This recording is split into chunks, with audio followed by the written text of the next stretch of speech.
by little and squeeze it out, and then we're going to put it into a new bowl. And what will happen, we don't need to season it. It'll be already seasoned, good to go, so we don't need to add any more salt to this as well. So I'm so hungry, but I am on a cut starting today.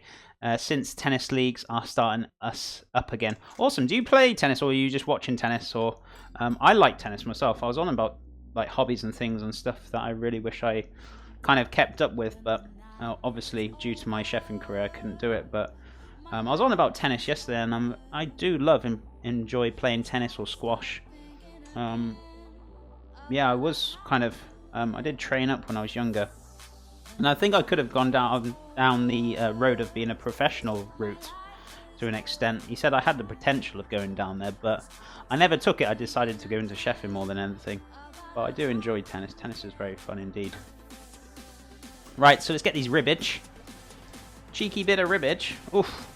No wonder the kitchen's hot to this oven. So, what we're going to do, folks, we're going to get these ribs out. Let's have a look at them, because they've been in there for about 2 hours now. Cheeky mitts. So let's get them out. We might need to top up with a little bit of water, but that should be right.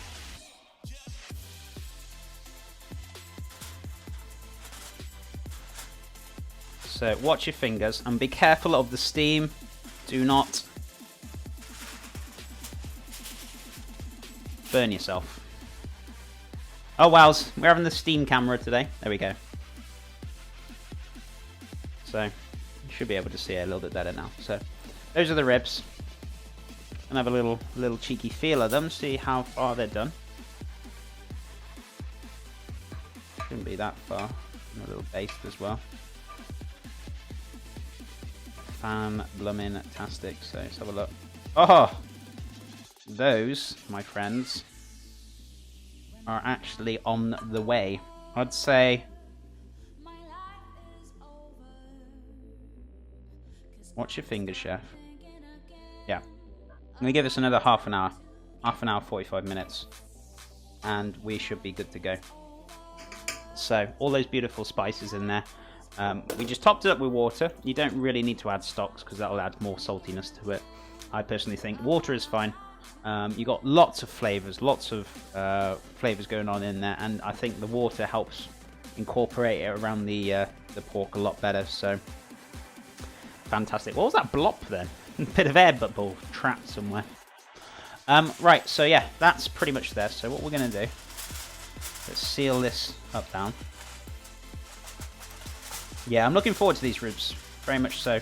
I mean, if you guys are doing this at home for like, I'd say about 4 or 5 people, you're going to need yourself a deep, large tray to do at least like a good couple of racks. But believe you me, this is only going to serve about, I'd say, if you like ribs, I'd say that's only going to serve 2 people, minimum, maximum, sorry.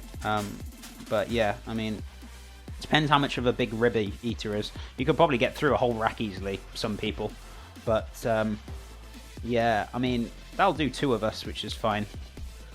With the rest of the garnish as well, you don't need it. So, you know, you could probably squeeze 3 people out of it if you really wanted to.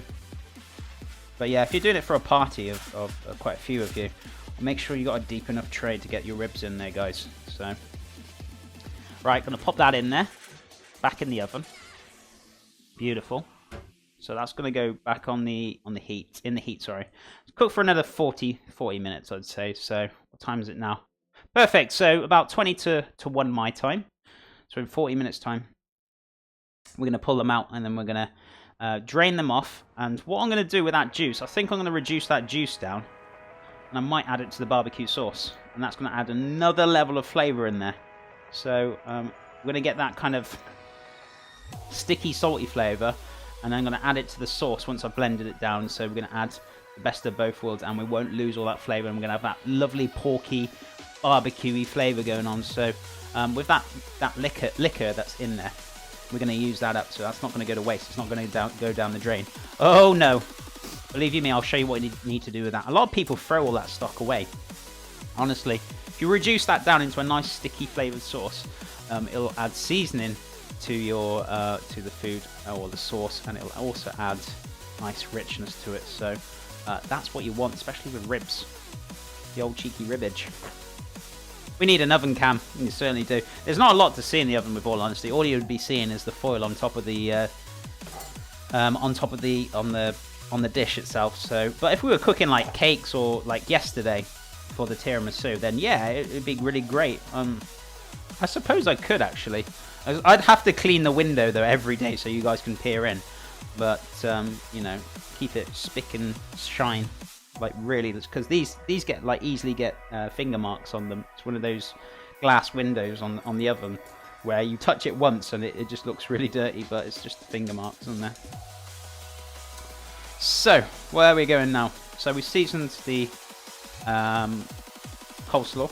The barbecue sauce is cooking down. We're going to get these potatoes on the go as well, guys. So let's get this all cooking down. We need another pan.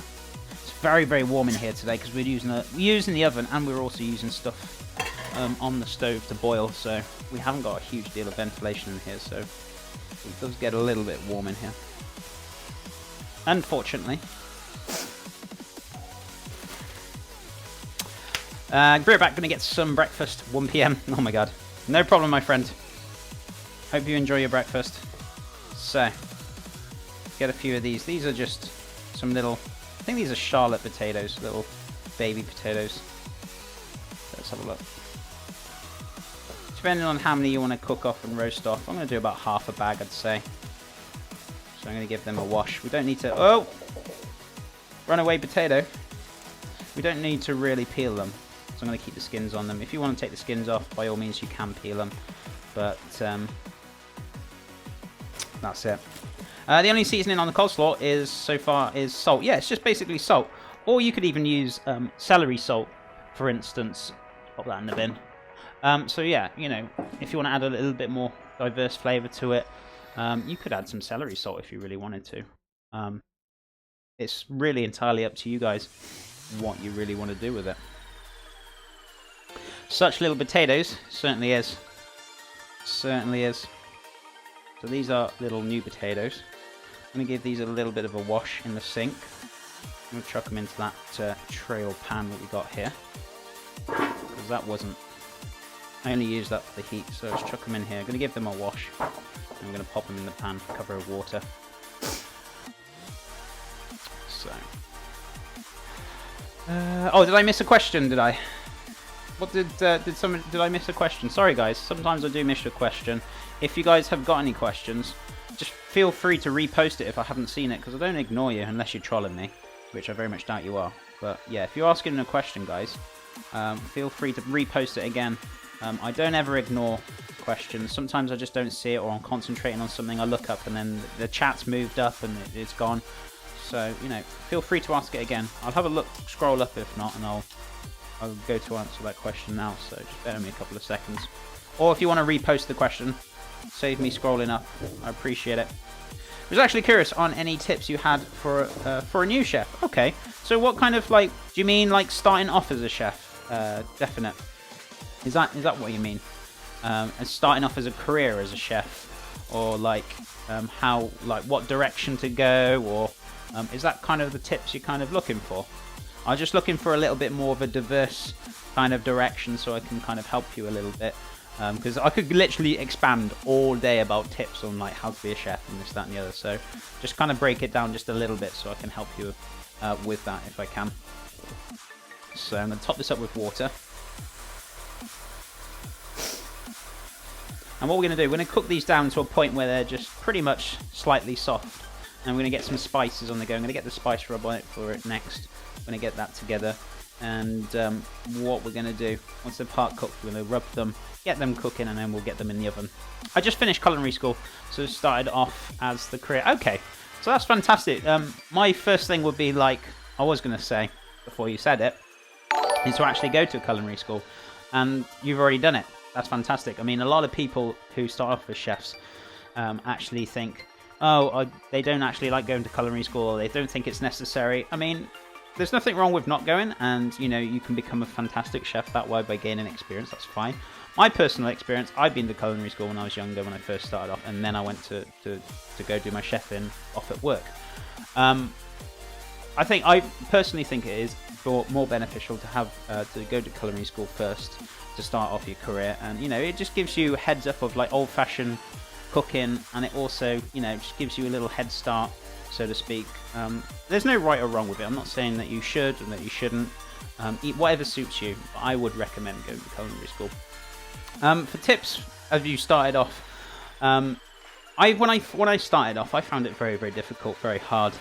I actually didn't know I wanted to be a chef for the first three to 4 years, and I didn't like it to begin with. I was like, oh, I don't like this, I don't like what I'm doing. I don't know, I couldn't find my drive, my passion for it. So I did try my best. I didn't give up. That's one thing I do say to you, just don't give up, keep persevering with it. I know it can be a little bit tough, it can be difficult, but just keep at it. It is honestly worth it in the long run. But you've also got to make sure you're working at the correct establishments to gain some experience. Don't be scared to kind of go to fancier restaurants or high-end restaurants. You will gain fantastic experience. You will become a better person, a better chef. Honestly, and don't be scared. I know it's a very scary thought of going into something you've never done before and something that's like very high pressure, high value, but believe you me, just give it all you got, and honestly, you got nothing to worry about. Just give you 110% and just aim high. That's what I always say. Set your goals really high, and if you set your goals up to here, you'll only get so far. If you aim really high, you'll aim further than you expected. So, you know, just always aim for the top. That's what I always say. I hope that's kind of giving you some kind of thing. It's just more about perseverance and making sure you're working with the right chef. If they're not giving you the proper guidance that you need, or you know, and they're not helping really with your training, find a new job. Go find somewhere else. Have a look for different establishments and things. Sometimes you might need to do some work experience to get into the right place, but believe you me, it's worth it for your career. I've done a few work experiences where you just go in, basically you don't get paid for it, but technically you are getting paid for it with the experience. That's why I always see it as. So sometimes it can be hard, especially if you like living in the house, you can't afford to do it, but just do a week here and there. Do you know what I mean? It will really help your career and push you forward. So, but I hope that's kind of helped you a little bit, definite. If not, I can push forward a little bit more with any more tips that you might need.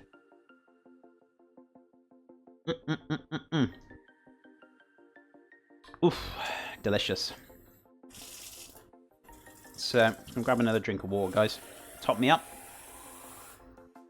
Top me up for the day. Yeah, that helps. I was just curious, as I'm going to be studying under Gordon Ramsay for 4 months. Oh, that's fantastic. What restaurants are you going to go to? What one of his restaurants, sorry. Is it in the US or is it in the UK? So, but yeah, no, I'd recommend. Sounds like you're on the right road to me. And honestly, just give it your all, dude. That sounds fantastic. It sounds like you've made definitely a good career choice, getting that experience. It is worth it, believe you me. So, I mean, I wish I could have stayed a little bit longer, but due to my back, I had to have a back operation. So I left and then I went off in my own direction, being a head chef somewhere.